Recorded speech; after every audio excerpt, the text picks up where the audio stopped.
Сәлеметсіздер ме, құрметті оқушылар? Бүгінгі сабағымыздың тақырыбы қазақтың ұлттық ойындары.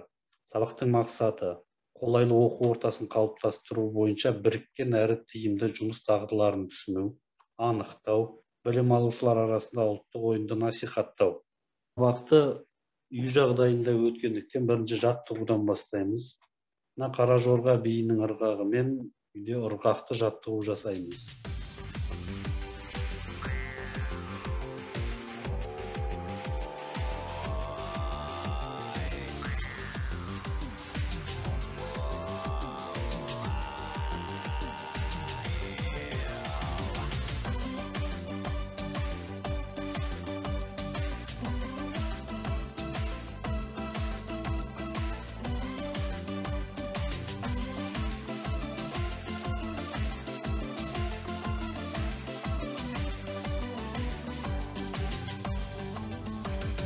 Найзағайдай намысы, құлагердей шабысы, қайғырынан алсаң да алашқа үлгі әрісі. Арыстан жүрек ағалмас, әлемге жеткен дауысы, жасай бердісі қаһарман, қазақтың батыры барысы. Түңмен етпей басқының, бойдағы жігер тасқының, аламан топта тағатқан, қажымұқанның жас күнін. Осылардың ішінен табасын арлан қасқырын, жарылқан ұлдар жасай бер, қазақтың ата дәстүрін.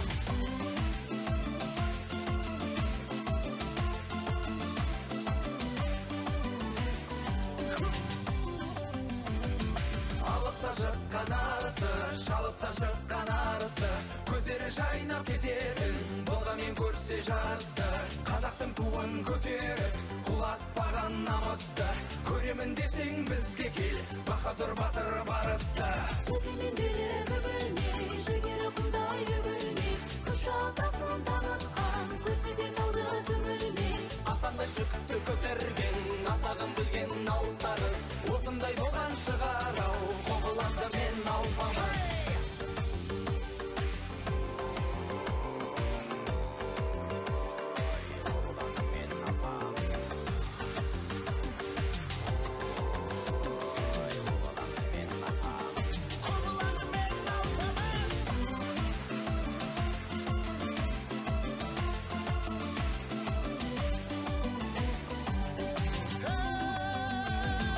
Апайты сатан ділекті, күтіліп мінген күлікті, білекті күшін мойындап, басыген қыздар қылықты. Үмітті ұлттың мақтаған, бабаның бағын сақтаған, осындай батыр ұлдармен мәңгілік елім мақтаған. Жауырыны қақпақтай, жұдырығы тоқпақтай, дауыл мен желді қоймайтын, алдына келген тоқтатпай. Жеңілем деп айтпаған, алған беттен қайтпаған, міне осындай ғажаптың жігіттері қазақтың.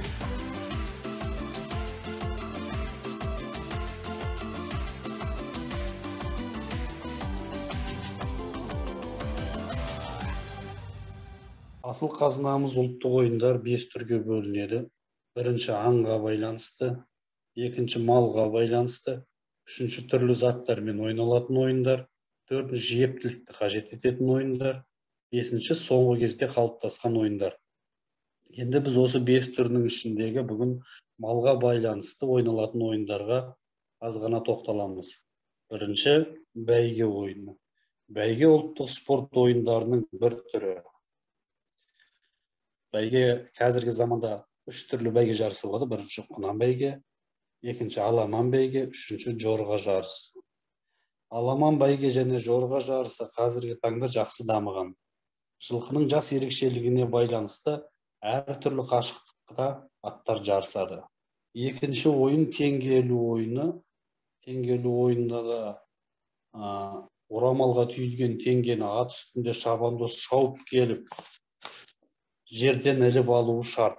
Шабандоздың ептілігін, тез әрі дәл әрекет етуін шыңдайтын ойындардың түрі.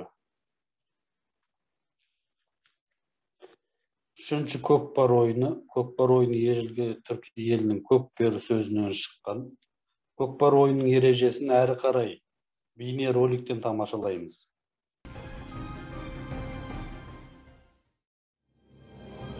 Көкпар ұлттық спорт түрлерінің бірі әрі бірегейі. Бұл командалық спорт арнайы жабдықталған алаңда өткізіледі. Бекітілген стандарт бойынша ойын алаңы 2 командаға тең бөлінеді. Алаңқайдың жалпы параметрлері: ұзындығы 200 метр, ені 80 метр.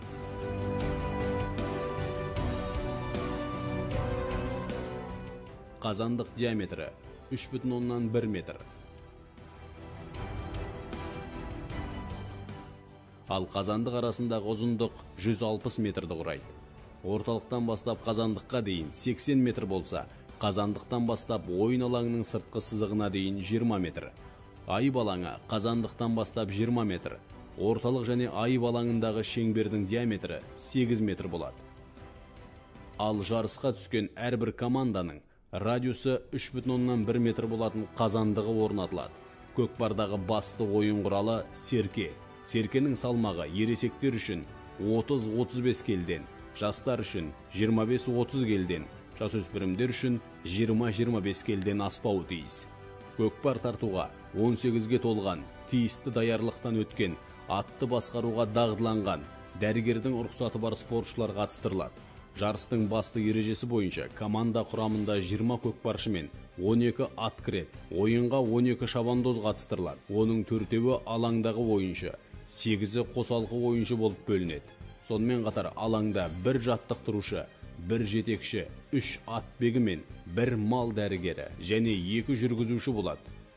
Көкпар додасы басталмай тұрып, команда капитандары өздерінің қазандығын жеребе бойынша анықтайды.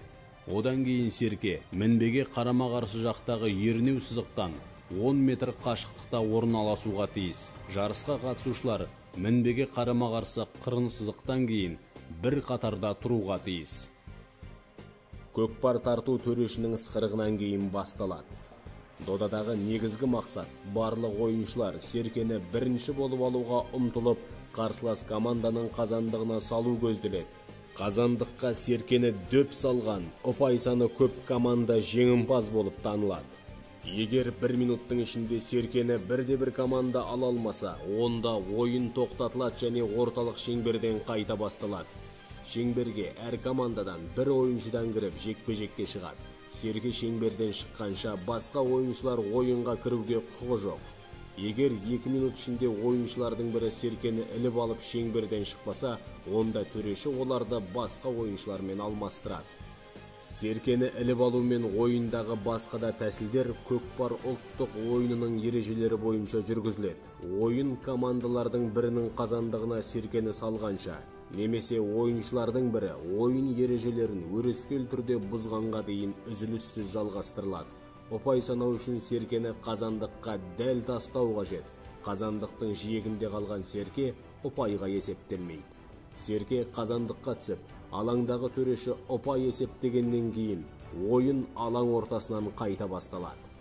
Егер ойын алаңы дуалмен қоршалмаса, ойыншы өзінің атымен ойынға арналған алаңның шектерінен тысқары шығып кетсе, ойын тоқтатылады, яғни аут болып есептелінеді. Сондықтан ойын ережесі бұзылғандықтан ойын тоқтатылған жерден қайта жалғастырылады. Ал егер ол қазандықпен қатар болса, онда қазандықпен қатар орналасқан орталықта, ал егер алаң орталығында болса, онда орталық шеңберде 2 ойыншы ойын бастайды. Егер ойыншылардың бірі серкені алып келе жатқан ойыншыны дөрекі түрде тоқтатса, онда ойын ережелерін бұзушыға айып салынады. Және төрешілер ойынды серкені алып келе жатқан ойыншының тақымына бастырып тоқтатылған жерден бастауы тиіс. Көкпар тартуда тыйым салынатын ережелер бар. Біріншіден, қарсыластың атының тізгінінен ұстауға, жүгенін, ат әбзелдерін шешуге тыйым салынады. Екіншіден, қарсыластың қолынан, белінен және денесінің басқа да бөліктерінен ұстауға болмайды. Үшіншіден, қарсыластың аяғын үзеңгімен, аяқпен ұруға. Төртіншіден, серкені ер тоқымға байлауға. Бесіншіден, шауып келе жатқан ойыншының алдына өз атын көлденең қоюға. Алтыншыдан, айқайлауға немесе дауласуға. Жетіншіден, алаң шекарасынан тысқары жаққа шығуға. Сондай-ақ, серке қазандыққа салынғаннан кейін күресті жалғастыруға тыйым салынады. Сонымен қатар қарсыласты қолмен, аяқпен, қамшымен ұруға және оның атын сабауға рұқсат етілмейді. Ал уақытты әдейі созып немесе серкені алаң шетінен тысқа лақтырса, сондай-ақ ескертуден кейін уақытты әдейі созған жағдайларда қатысушы 2 минутқа ойыннан шеттетіледі. Ойыншысы жазаға тартылған команда ойынды аз санмен жалғастырады. Ескерту. Айып уақыты ойыншы ойыннан шыққан сәттен бастап саналады. Ат ойыншымен бірге 2 минут бойы айып орнында болуға тиіс. Егер тыйым салынған тәсілдерді қолданған жағдайда, қарсыласты қолмен ұстап, өзінің атымен оның жолын бөгесе, немесе оны аттан құлатуға тырмысса, ойыншы ойын алаңынан шығарылып 5 минутқа айып алаңына жіберіледі. Ойыншыға екінші ескертуден кейін сары карточка, үшінші ескертуден кейін қызыл карточка табыс етіліп, осы ойынның соңына дейін және келесі тағы бір ойыннан шеттетіледі. Серкені жүгенмен байлаған немесе үзеңгінің белдігімен қысқан ойыншыға ескі жаза тағайындалып, ойыншы 2 минутқа ойыннан шеттетіледі. Команда ойын соңына дейін 3 ойыншымен ойнауға мәжбүр болады. Жерден серкені іліп алып жатқан ойыншыға қарсылас ойыншы серке жағынан шабуылдай алмайды, және осы үшін ойыннан 2 минутқа шеттеу жазасы көзделген. Егер ойыншы елеулі жарақат алса, онда кінәлі ойыншы ойын соңына дейін шеттетіледі. Екінші жағынан ойыншыны шабуылдауға ережеде көзделген шеңберде рұқсат етіледі. Қолында серкесі жоқ қарсыласты жылдамдықпен шабуылдаған үшін 2 минутқа шеттеу көзделген. 5-ші ойыншының бары белгілі болған жағдайда командаға айып салынып 2 минутке шеттеумен жазаланады. Қосалқы ойыншы ойыннан шығатын командалас жолдасының айып алаңынан шығуын күтпей, ойынға кірген үшін 2 минутқа шеттеу көзделген. Ойынды өз еркімен тоқтатқан және бас төрешінің шешіміне бағынбаған команда жеңілген болып танылады. Егер команданың бірі немесе жекелеген қатысушылар жарыс ережелерін өрескел түрде бұзса және төрешінің тарапынан өздеріне жасалған ескертулерді ескермесе, онда команда толықтай немесе жекелеген қатысушылар кездесуден шеттетіледі. Алаңнан шығарылған қатысушылар алмастырылмайды. Көкпар тарту додасында ойын айналымының әрқайсысы 20 минуттан тұратын 2 кезеңнен тұрады. Кезеңдер арасында 10 минуттық үзіліс беріледі. Үзілістен кейін команданың бірі уақытты саналы түрде созып ойынға кіріспесе, онда екіншісі ойынды оның қатысуынсыз белгіленген уақытта бастауға құқылы. Ойынға кіріскен ойыншылар алаңдағы төрешінің рұқсаты бойынша ғана алмастырылады. Алайда алмастыру кезінде алаңда артық ойыншы болмауға тиіс. Алмастыру перпендикуляр белағаш сызығы бойынша жүргізіледі. Ойыннан шығатын ойыншы ойын алаңының сызығын кесіп өткенге дейін қосалқы ойыншы ойынға кірісуге құқығы жоқ.